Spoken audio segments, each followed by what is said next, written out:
Imagine a tunnel stretching over 53 kilometers, with more than 23 kilometers of it buried beneath the ocean floor. That's the Seikan Tunnel in Japan, the longest undersea railway tunnel in the world. It sits 100 meters below the seabed of the Tsugaru Strait, connecting the main island of Honshu with the northern island of Hokkaido. This engineering marvel took over 2 decades to build and cost billions of dollars. The idea first came from the Imperial Japanese Army in the late 1920s for strategic reasons, linking the main islands with Korea and Sakhalin. After World War II, the plan was handed to the Ministry of Railways in 1946, and preliminary surveys began. But why was such a massive project needed? Let's dive into its story, which involves tragedy, determination, and incredible human ingenuity. Did you know that the Seikan Tunnel was born from a disaster? In 1954, Typhoon Mari struck the Tsugaru Strait, sinking 5 ferries including the Toyamaru and killing over 430 people. That tragedy made Japan realize that ferries were not safe enough for the busy strait, especially as traffic was booming.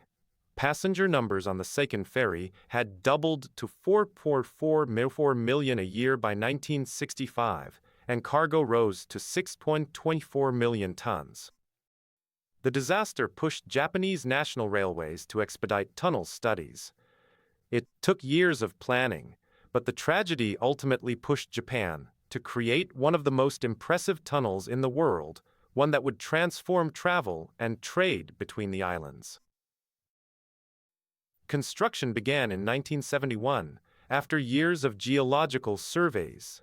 Workers drilled through volcanic rock, mudstone, and tuff, using dynamite and mechanical picks, because tunnel boring machines failed in the variable rock. The undersea section required 3 separate bores: a pilot tunnel, a service tunnel, and the main tunnel. The work was grueling and dangerous, with 34 workers losing their lives in cave-ins and floods. The tunnel's track level lies about 100 meters below the seabed and 240 meters below sea level, making it the deepest railroad tunnel below sea level at the time.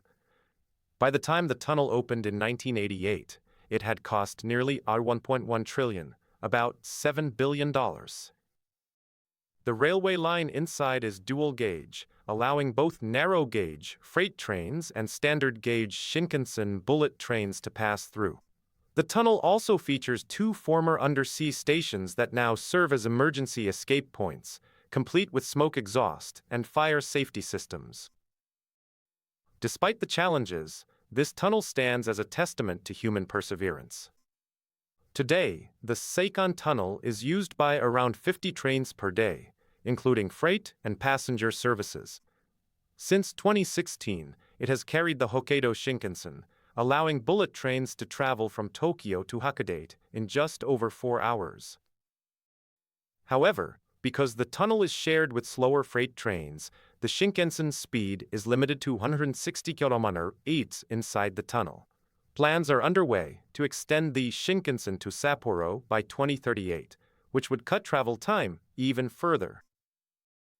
The tunnel also features emergency escape points and safety systems. Despite being overshadowed by air travel, the Seikan Tunnel remains a vital link for freight and a testament to human engineering.